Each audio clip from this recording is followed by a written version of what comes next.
Hola, hola, hola. Listo. Buenas tardes a todos. Un gusto tenerlos acá en esta charla. El día de hoy voy a traer GitOps, la verdad está en el repositorio. Eh,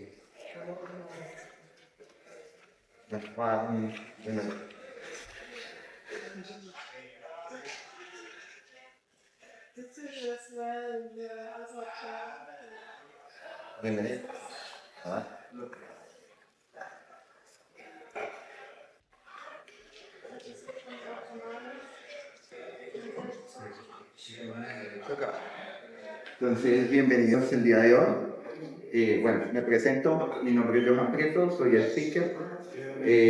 Tengo este libro que es de DevOps en nuestra lengua.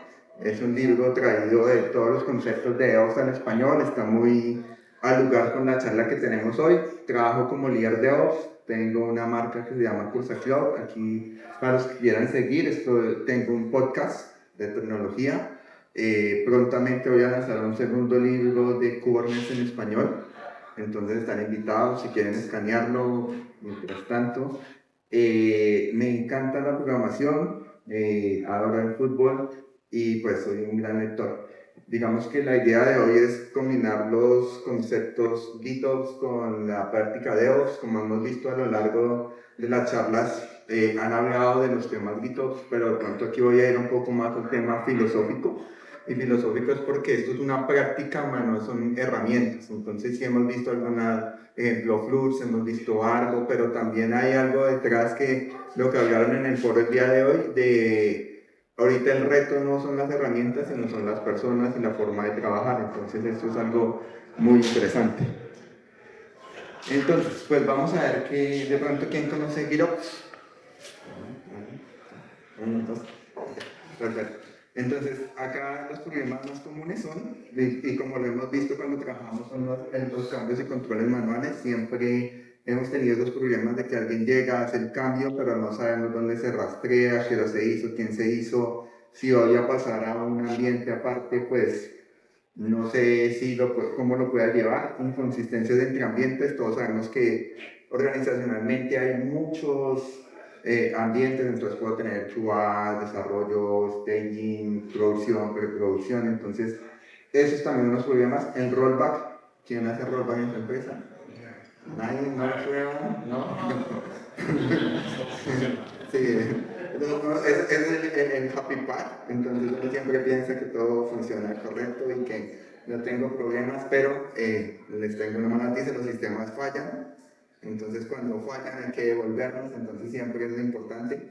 Otro punto, las configuraciones sueltas en múltiples lugares, lo mismo, alguien entra, entonces entra Pepito y cambia, entra José y cambia. Entonces, eso hace que nosotros tengamos problemas cuando tenemos múltiples configuraciones dispersas. Entonces, hace que sean como esos problemas más comunes, pues eso lo más o menos se resuelve en un estudio. Entonces, pero entramos a que el GitOps es una combinación entre Git, que es mi fuente de verdad, y la reconciliación automática. Entonces, aquí entramos y ya por el nombre dice que todo debería ir en el código, en mi repositorio. Pero, pues digamos que ahí también se ve qué debería ir. Entonces, ¿qué debería la infraestructura? Hemos visto charlas como Terraform, entonces también hemos visto configuraciones, aplicaciones. Entonces, vemos que la fuente de verdad es diferente al estado deseado. Entonces, automatización continua, entonces eso permite detectar cambios y aplicarlos. Entonces, va a ser también ayudarle al equipo a tener esa facilidad sin tener una intervención humana, sin tener que estar lanzando comandos, estar devolviéndome. Entonces, eso permite también eso. Otro punto bastante relevante es la auditoría incorporada, entonces porque vas a ver quién, cuándo, cómo, quién lo aprobó, cómo lo aprobó. Entonces eso ayuda mucho a saber quién tiene el cómic, quién fue el autor, por qué lo hizo, quién lo aprobó. Eso facilita también. Y pues algo también bastante relevante, que es reproducible y predecible. Entonces reproducible, ¿por qué? Porque yo puedo tomar esa misma lógica, llevarla a otra parte y hacerla que funcione de la misma manera sin tener un problema. O sea que, como lo dice ahí, lo que está en Git es lo que corre. O sea que si yo lo tengo escrito, tal cual como yo lo llevo a otra parte, va a funcionar de la misma forma. Entonces aquí vemos un poco cómo es ese control. Entonces vemos que Git es un fuente de control, tenemos algo que es el GitOps Controller, entonces que lo tienen por algunas herramientas y pues que obviamente eso se aplica en un entorno, una infraestructura, entonces eso es. Entonces, también qué vamos a ver, esto es un lenguaje declarativo y es porque yo lo escribo y queda ahí, lo puedo automatizar, entonces puedo hacer la aplicación. Como lo habíamos dicho, tiene una auditoría y tiene una autosuficiencia, que lo que vemos es que Git es el único punto de recuperación, entonces yo puedo de ahí tener esa fuente, devolverme y saltar diferentes pasos. Y pues tenemos algo que es como este ciclo de control, entonces ¿cuál es? Tengo un estado deseado, tengo una infraestructura y tengo una fuente de verdad, entonces yo puedo hacer la revisión, entonces yo puedo comenzar a revisar qué tengo en mi estado, entonces en el entorno yo sincronizo y vuelvo, entonces es un ciclo que se repite muchas veces, entonces voy a tener un chequeo de siempre qué hay en mi infraestructura, qué tengo yo codificado y cuál sería mi estado deseado y siempre se va a venir trabajando en ese entorno. Entonces eso permite que nosotros tengamos ese control y esa sincronización. Entonces aquí vamos a ver que hay herramientas que tienen sincronización automática, sincronización manual. Entonces que me permite definir si yo quiero hacerlo automáticamente sin que nadie nos revise, lo veo que la herramienta hace. Si yo quiero controlar esa sincronización, pues también la puedo hacer. Entonces hay herramientas que te permiten hacer esos controles. ¿Qué vemos acá? Pues tenemos como diferencia entre los enfoques tradicionales y GitOps. Entonces comenzamos a ver que la gestión de configuraciones, entonces cuál es como su mayor problema, entonces manual y propensa. Entonces con GitOps lo que hacemos es una centralización de la fuente de verdad y pues aseguramos una consistencia. Por el otro lado, pues tenemos una trazabilidad limitada y difícil de auditar, como lo hemos visto, no sabemos quién, cuánto tendríamos un script o algo base, pero puede que no sea toda la verdad, entonces eso también ayuda. Entonces, ¿qué hacemos con GitOps? Entonces tenemos que es completa, entonces cada cambio lo puedo registrar, entonces eso permite que yo tenga mi información ahí. De los despliegues también vemos lo mismo, puede ser los cambios son manuales, lentos, propensos a errores, sabemos que puede que algo no es totalmente verídico, entonces aquí ¿qué vamos a comenzar a hacer? Como ya comenzamos a hacer las pruebas y podemos probar, entonces los despliegues van a ser automatizados, si usamos un pipeline, van a ser rápidos y van a ser confiables, o sea que eso permite que mi equipo comience a tener una madurez, pero obviamente hay algo que es muy importante, que es este punto, la colaboración. Entonces, cómo comenzar a trabajar de manera integrada con los equipos de infraestructura, con los equipos de desarrollo. Entonces lo vimos también ahí que lo hace es la forma en que los equipos trabajan. Si yo tengo una estrategia de branching, de pronto alguien sabe qué es una estrategia de branching. ¿Y saben cuáles son las más conocidas? Gitflow y Chrome-based. O sea, digamos que de ahí son las dos más básicas y comunes. Aquí hay por releases, entonces hay varios, pero digamos que la forma de trabajar también permite que yo me ordene acá, porque si yo no ordeno mi casa no voy a poder ser automatizado, entonces tengo que también controlar cómo lo hacemos, a qué le hacemos el push, a qué le hacemos el pull, si genero varias ramas, si lo genero en una sola estrategia, eso depende también de la calidad del equipo que sea maduro, si es un equipo que es joven, de pronto hacemos un git flow para evitar algunas unas llegadas fallidas a producción, entonces eso hace que también yo ordene esa parte. La reversibilidad, lo que habíamos dicho, entonces ¿cómo me devuelvo cuando tengo un problema? No, entonces el revés está en el equipo de tal, entonces, y aquí lo que comenzamos a hacer es sencilla porque yo puedo comenzar a revertir en algunas partes con los commits o en las herramientas también me permite tener eso. Y pues la visibilidad, yo aquí no puedo tener cómo va a ser esa visibilidad de quién hizo los cambios, en qué momento, entonces yo veo que aquí puedo tener un historial de cambios claro, entonces hace que funcione muy bien. Por otra parte tenemos como esta eficiencia operativa, entonces que comenzamos a hacer procesos repetitivos que desgastan al equipo, porque yo tengo el equipo, entonces no tienes que hacer esto, entonces chequear, validar, otra vez tengo que revisar que esté funcionando, un QCTL todos los días, entonces chequeé, entonces hace que ese trabajo operativo se vuelva aburrido. Entonces, con esa alta operatividad, entonces comenzamos a tener unos procesos mejor de cara. Entonces también aquí quedamos un poco, ya entrando un poco ya a la estrategia, entonces yo tengo que comenzar a definir bien cómo voy a manejar la estructura. si lo manejo multirepo, monorepo, si voy a definir que voy a trabajar las aplicaciones, la infraestructura y los add-ons en una carpeta o los manejo separados. Entonces, esos son como también los principios de aplicar este modelo, porque esto es una forma de trabajar, pero también tengo que ser ordenado para trabajar con ella y Iros no me dice cómo hacerlo, yo soy el que defino y aplico ese modelo. También entonces subestimar la validación de manifiestos y policies, eso hace que también revise eso. No hacer pruebas antes de sincronizar es importante, siempre acá la metodología lo dice, hay que hacer las pruebas antes de para saber que cuando yo llegue a mis entornos reales vayan correctamente a funcionar. Entonces eso permite que yo tenga, si tengo un ambiente local lo puedo practicar, si después lo quiero llevar a un sandbox lo hago y luego entonces como ya sé que es auditable y pues que se puede replicar, entonces hace que también eso me dé una confianza para llegar ahí. Por otro lado, todos tenemos este problema que es el manejo de secretos, muchas veces tenemos los secretos en los llames, entonces, y en el código también, entonces esos son los errores que siempre vemos.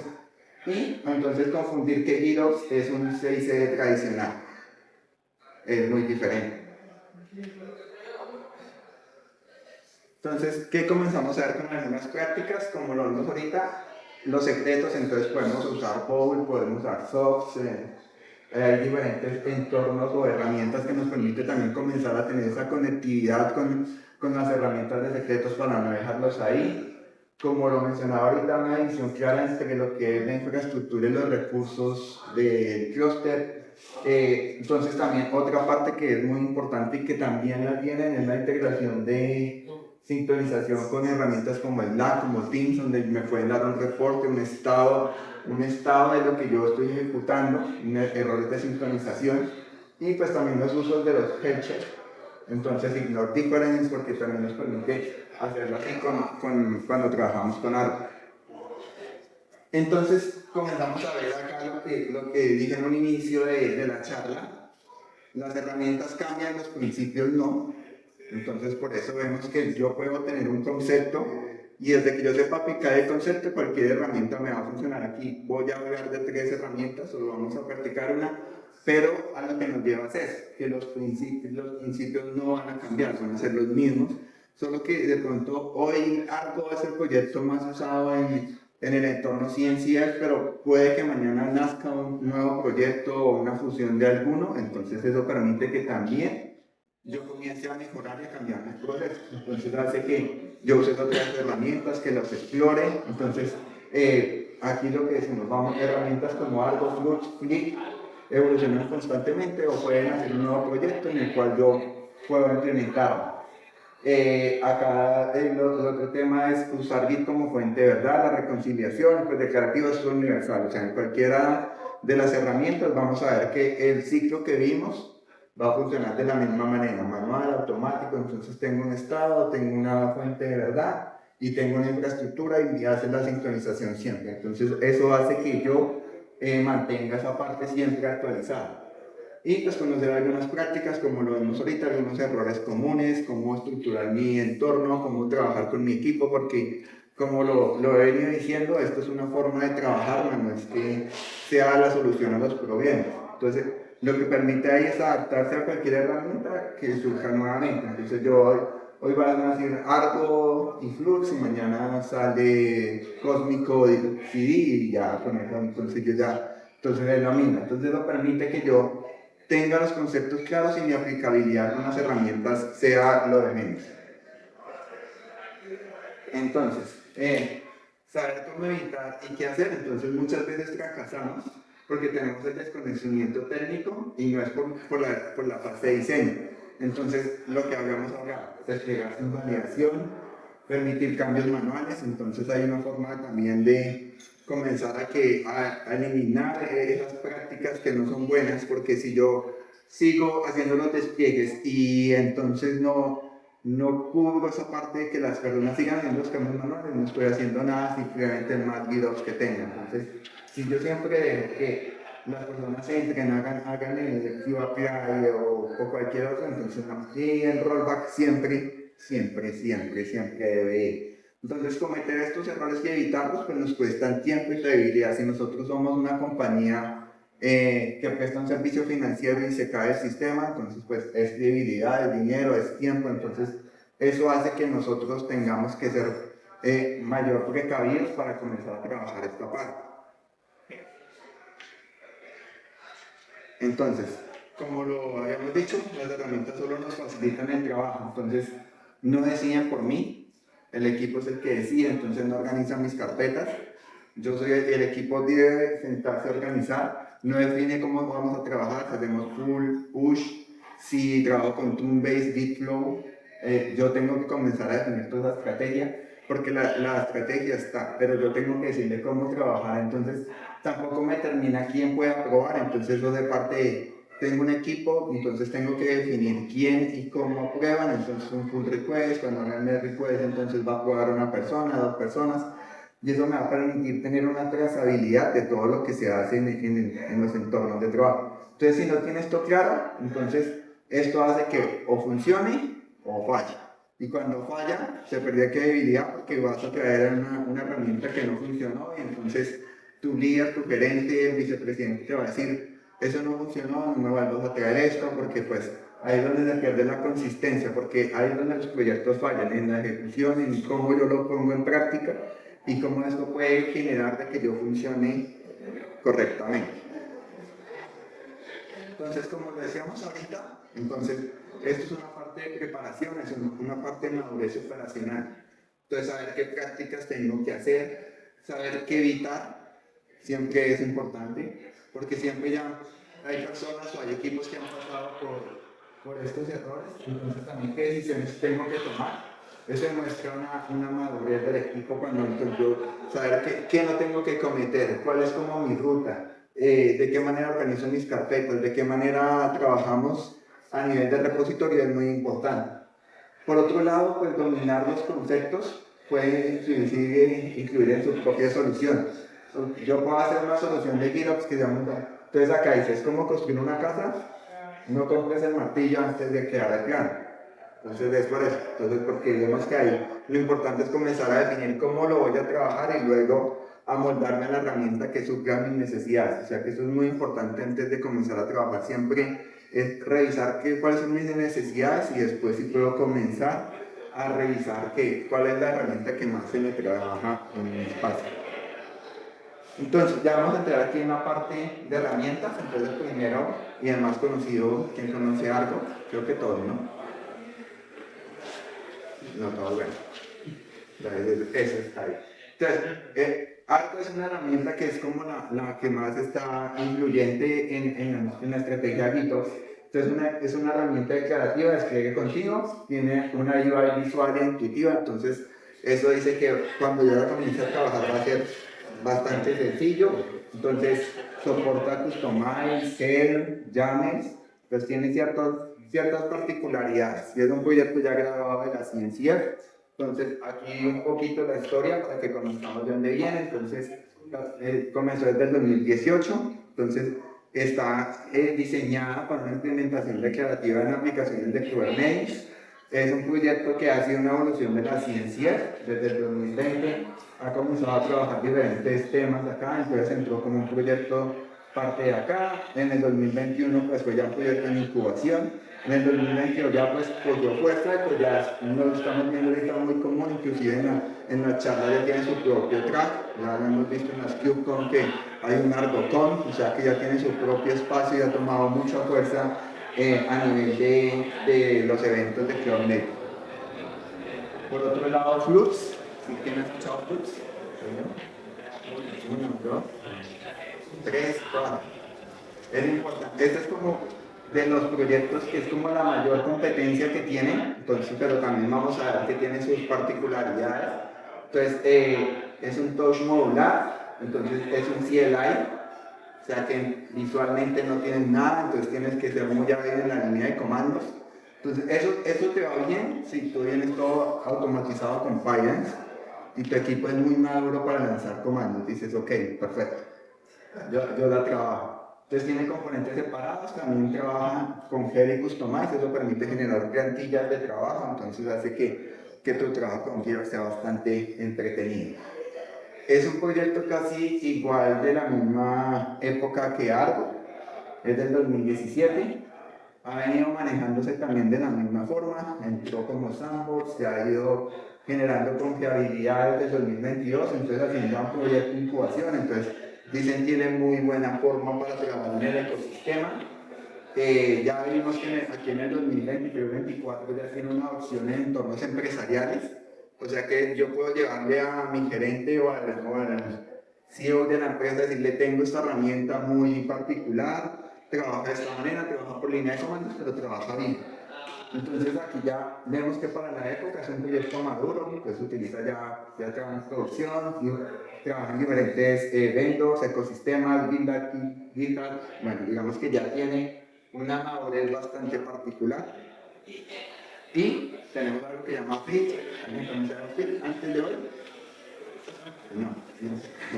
Esta es muy nueva, es una herramienta que trabaja con Rancher. ¿Quién conoce Rancher? Rancher. Ah, pues, ahora sí ya.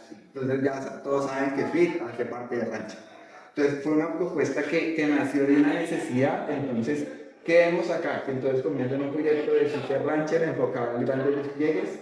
Trabaja en multicluster y es integrado muy seguido con las herramientas de Rancher. Es decir, que si mi stack tecnológico está muy enfocado a Rancher y su entorno, es un prototipo para trabajar ahí. Entonces ahí vemos que nacen las iniciativas.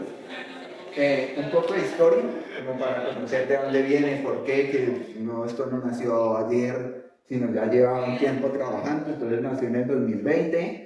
Es un proyecto que está para gestión masiva, o sea que esto lo dijeron, lo puedo aplicar para muchos clusters, entonces dice, ahí es donde comenzamos a revisar cuál es la mejor forma de trabajar, porque digo, ¿tengo un cluster o tengo muchos?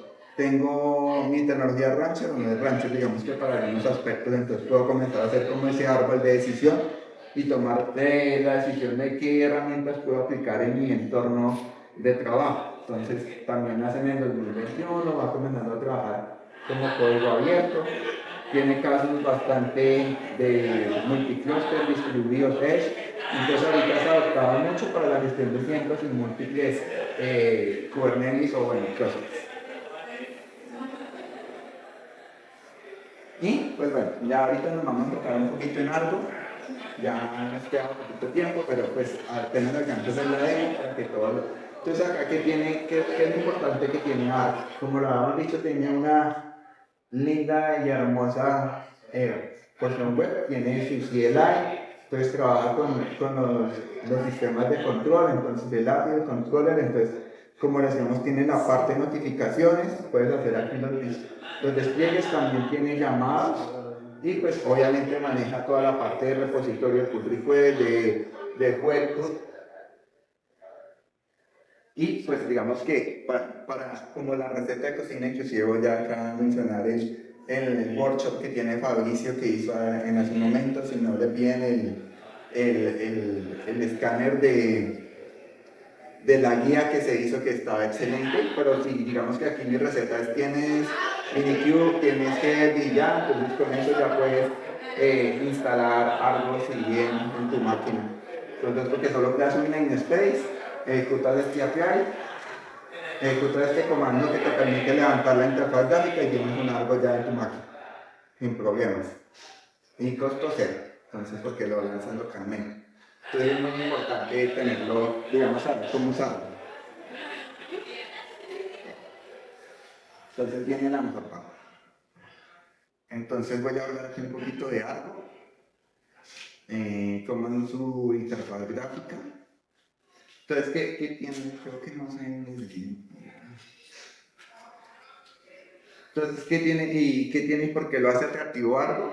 Porque tiene la parte de repositorios, entonces yo tengo un repositorio privado, entonces porque pues una de las prácticas es no dejar el código abierto, entonces pues aquí lo que yo hice fue, digamos que conectar un repositorio a algo, entonces ¿qué hice? Tengo un repositorio, si ustedes quieren entrar y probar, entonces, que tengo un proyecto, un nombre y pues la única cosa que yo hice fue crear un token dentro de GitHub para que se pudiese conectar desde algo hacia acá. Entonces, pues eso permite que ya tengamos un punto de control de que no quede pública mi información. Obviamente, pues acá dice que está conectado. Si no estuviese correcto, pues me va a decir que no está conectado, que es como la primera parte. Luego, pues aquí hay una parte de certificados, cuando ya quiero trabajar un poco más avanzado. Entonces también tengo llaves. Aquí pues ya puedo también trabajar. Algo te permite trabajar con múltiples clústeres, ¿no? Entonces puedes tener aquí varios clústeres, pues este lo tengo local, entonces funciona de una manera que yo puedo tener on-premise, puedo tener nube, puedo tener etc. diferentes. Puedo tener proyectos también, entonces yo puedo aquí esto, digamos que seccionarlos también, hacer una segmentación de proyectos. Entonces si yo quiero trabajar varios proyectos en mi clúster, entonces los puedo dividir y ahí hacer la separación lógica, aunque estén dentro del mismo clúster, dentro del mismo namespace, yo aquí los puedo segmentar y trabajar de manera independiente para los equipos. Tengo cuentas y bueno, pues de aquí ya es la parte gráfica. Entonces, cuando nosotros comenzamos a desplegar, entonces aquí ya vamos a el repositorio.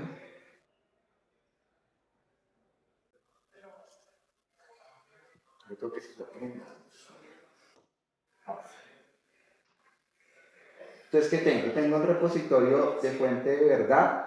Entonces, ¿qué tengo acá? Como tengo solo un service y un deployment.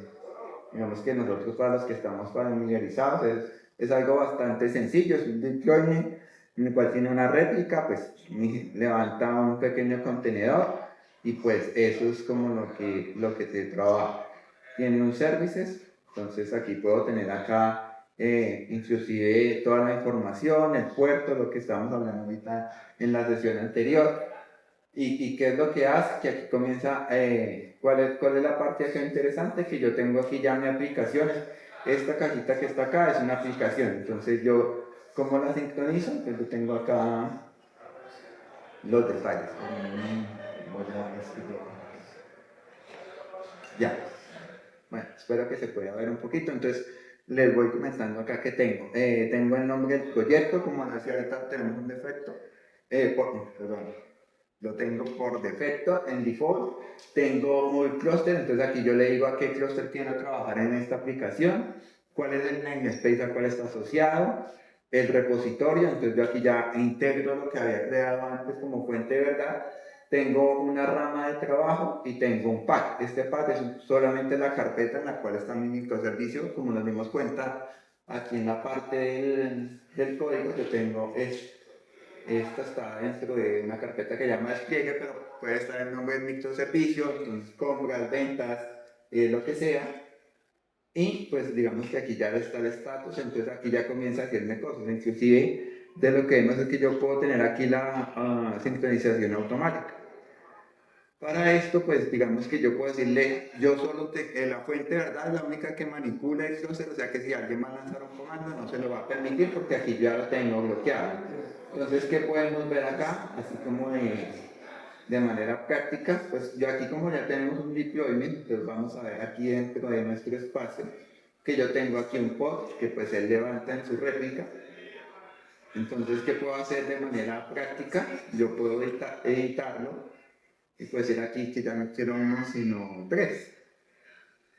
Entonces yo aquí hago el cambio, no tuve que hacer ningún comando que exigiera apply, aquí algo lo reconoce. Entonces para fines prácticos, porque pues tenemos poco tiempo, entonces para que no esperar la sincronización, yo aquí le voy a dar un refresh. Entonces si se dan cuenta, él aquí automáticamente ya fue y leyó mi fuente de verdad y pues aquí está levantando los pods, ya inclusive ya los levantó y entonces aquí ya comenzó a levantar todos y digamos que aquí está toda la información. Entonces a las 4:41, entonces quién hizo el deployment, qué comentario, ya la práctica nos dice qué comentario puedo poner. Entonces lo que hace es que acá ya rápidamente me hizo el levantamiento en segundos, yo solo sincronicé y pues ya quedó mi entorno desplegado. Entonces yo puedo hacer también aquí la inversa. Entonces para que vean que esto está muy... Entonces yo le quiero desescalar porque pues no, este fin de semana no vamos a trabajar, entonces así descalo todo. Entonces igual aquí yo voy a comenzar y le digo que haga un refresh. Entonces aquí si se dan cuenta, miren, ya rápidamente desescalamos todo rápido. Entonces, eso es como lo que se traía hoy, pues ya aquí, así es que trabajar algo, inclusive podemos fusionarlo ya con plantillas gel, hacer unos varios, entonces ya eso nos permite trabajar un poco más orquestados. Y esto era como el entorno gráfico que tenía para hacer la demostración. Entonces voy a... Ya. Listo. Entonces, ¿qué vimos acá? Entonces, no hay una herramienta universal para GitOps, hay varias. Digamos que si trabajáramos con Flux, solo serían comandos que yo despliego, pero pues funcionaría de la misma manera. Todo lo que yo afecte la fuente de verdad, él lo va a leer, lo va a reconocer y va a hacer el cambio. Entonces, yo hubiese podido hacer el cambio en el repositorio, entonces, ¿qué iba a hacer Flux? Lee lo que está ahí y lo implementa. Entonces, ¿qué es lo otro? Todas cumplen los principios de GitOps, pero con enfoques diferentes. Entonces, multicluster, multirepo. Digamos que aquí lo que hay que elegir es según las necesidades del equipo y lo que yo espero escalar. Y pues lo que es más sencillo es que yo tengo un mantenimiento y una curva de aprendizaje rápido. Y pues el apoyo de la comunidad, como ustedes vieron, la idea de colocar la historia es porque vemos que son proyectos graduados, maduros, que permiten que comencemos a trabajar de manera organizada, que va a haber un soporte, que de pronto yo encontré un issue, lo puedo colocar, inclusive lo pueden buscar en el Slack, en el CNCF, está la comunidad de Argo, entonces ya es una comunidad bastante madura. Y pues ya finalizamos con las conclusiones. Entonces, ¿qué nos da en este caso esta estrategia? Nos da confianza y confiabilidad, constancia. Entonces permite que la fuente de verdad sea mi repositorio en Git. Como se dieron cuenta, yo no tuve que ir a hacer un comando QAPI, sino dije cambio estos valores y él como ya tiene esas fuentes de verdad, entonces le permite sincronizar ese estado deseado que yo quiero llegar a que él sea. Como si quisiéramos verlo, pues nosotros tenemos aquí la automatización y seguridad. Entonces, un rollback, creo que eso no lo vimos, pero aquí algo cuenta con esa parte de hacer como las partes del rollback. Entonces yo también podría acá, si ustedes se dan cuenta, cosas, voy a quedar mucho. Entonces acá comenzamos a ver a qué horas fue mi deployment, entonces de pronto yo digo no, yo quiero más bien devolverme, que fue algo que no mostramos. Entonces mira, entonces acá ¿qué hicimos? Rápidamente nos devolvimos solo con un clic, que creo que fue algo que no hicimos, pero que algo permite que sea muy sencillo. Inclusive el CLI también me permite, algo tiene un CLI también bastante robusto, en el cual yo puedo comenzar a trabajar y ver cómo puedo hacer de que hagan esos rollbacks de manera efectiva. Entonces yo aquí con un solo clic entré, busqué el commit que me funcionó y ahí con eso yo pude volverme a mi estado anterior rápidamente. No tuve que ir a hacer cuál era el comando, ni cómo era, ni cuál era el script que ejecuté. No, ya supo cuál era mi último commit y ahí lo restauré rápidamente. Entonces, ¿cuál es el otro punto? El mejoramiento de equipos DevOps, entonces mejora la colaboración, como lo vimos, nos ayudó mucho a agilizar mi flujo de trabajo y pues la escalabilidad en torno a Git, Kubernetes, entonces hace que esto sea una herramienta y una práctica por excelencia. Y pues agradecerles a ustedes por el espacio, estas son unas redes de trabajo, entonces muchas gracias por la participación y por la atención.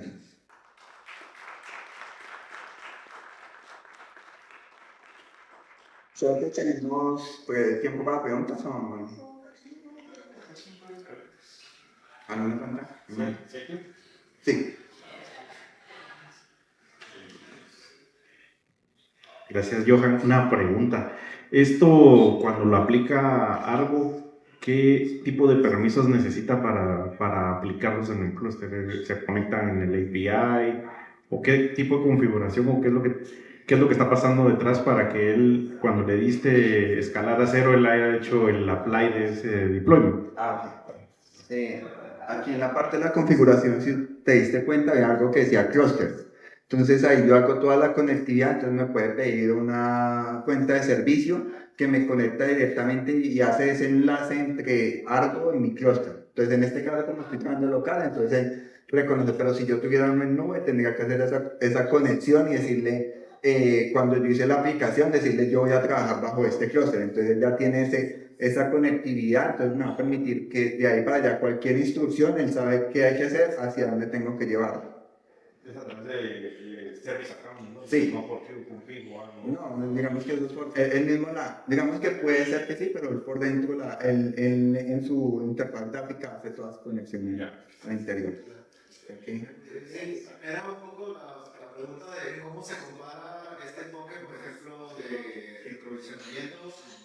Me imagino que tiene muchos canales, por ejemplo, con herramientas como Ansible, ¿cómo puede tomar juntas, por decirlo así? Ok, sí, aquí tenemos también la parte de cómo hacer la configuración aparte, la instalación de la infraestructura y la aplicación. Entonces también yo tengo segmentos digamos que aquí no lo vimos, puede ser por cuestiones de tiempo, pero yo puedo organizar también mi segmento de aplicación. Entonces yo puedo tener la infraestructura por un lado, la configuración por otro y la aplicación en otra parte. Es decir, que yo en la aplicación puedo estar haciendo una cosa, en las configuraciones puedo estar implementando un Ansible para decirle yo quiero que las imágenes se construyan de esta manera, entonces de ahí yo puedo comenzar a hacer la conexión y jugar con ese stack.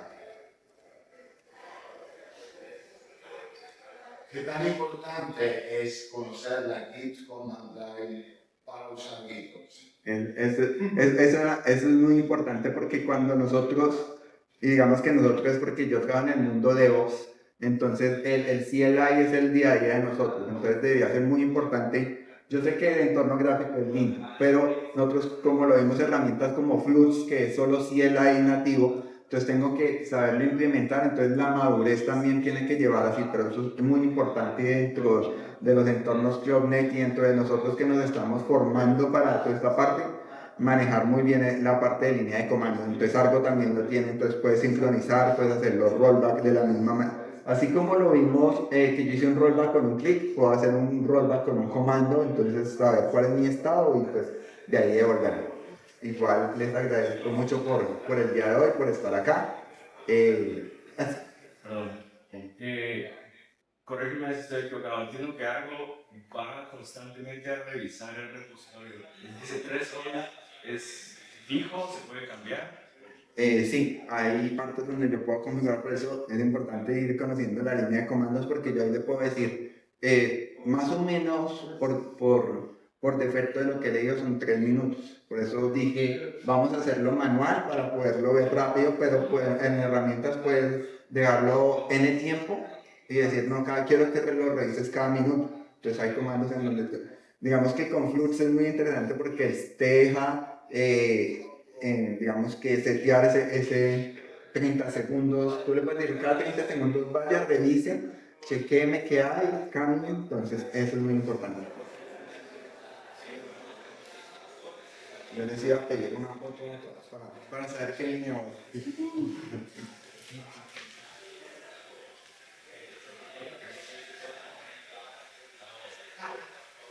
Muchas gracias a todos.